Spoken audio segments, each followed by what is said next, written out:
నవీన్ పోలిశెట్టి సంక్రాంతి పండుగలో వైబ్‌తో వచ్చిన latest movie 'అనగనగా ఒక రాజు'. ఈ సినిమా బాక్స్ ఆఫీస్ దగ్గర ర్యాంప్ ఆడిస్తుంది.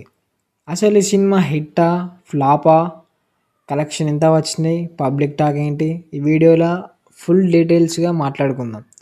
వీడియోనైతే స్కిప్ చేయకుండా చూసేయండి. Naveen Polishetty is back. Energetic comedy timing Raju క్యారెక్టర్‌లో నవీన్ పర్ఫార్మెన్స్ అయితే వేరే ఉంది. వన్ మ్యాన్ షో అని చెప్పొచ్చు.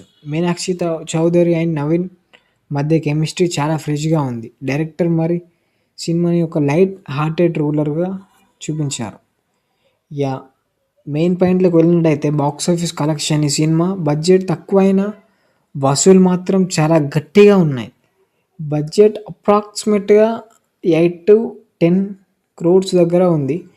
బట్ కలెక్షన్ వైడ్గా చూసుకున్నట్టయితే 100 crores అయితే జనరేట్ చేసింది ఈ టైం వరకు అయితే. ఓవర్సీస్లో అయితే $1.5 million అయితే క్రాస్ చేసి బ్లాక్ బాస్టర్ హిట్గా గెలిచింది. మీరు నమ్మరు కానీ పోలిశెట్టి ఈ సినిమా ఆల్రెడీ 350% ప్రాఫిట్లోకి వెళ్ళిపోయింది. డిస్ట్రిబ్యూటర్స్ అందరు సేఫ్. ఫైనల్గా చెప్పాలంటే Anaganaga Oka Raju is a clean blockbuster Sankranti రేసులో. చాలా పెద్ద సినిమాలు వచ్చినా కానీ ఈ చిన్న సినిమా ప్రూవ్ చేసుకుంది. మీరు ఈ సినిమా చూసారా? మీకు నవీన్ కామెడీ నచ్చిందా? కామెంట్ సెక్షన్లో మీకు చెప్పండి. అలాగే మన ఛానల్ని సబ్స్క్రైబ్ చేసుకోకపోతే మర్చిపో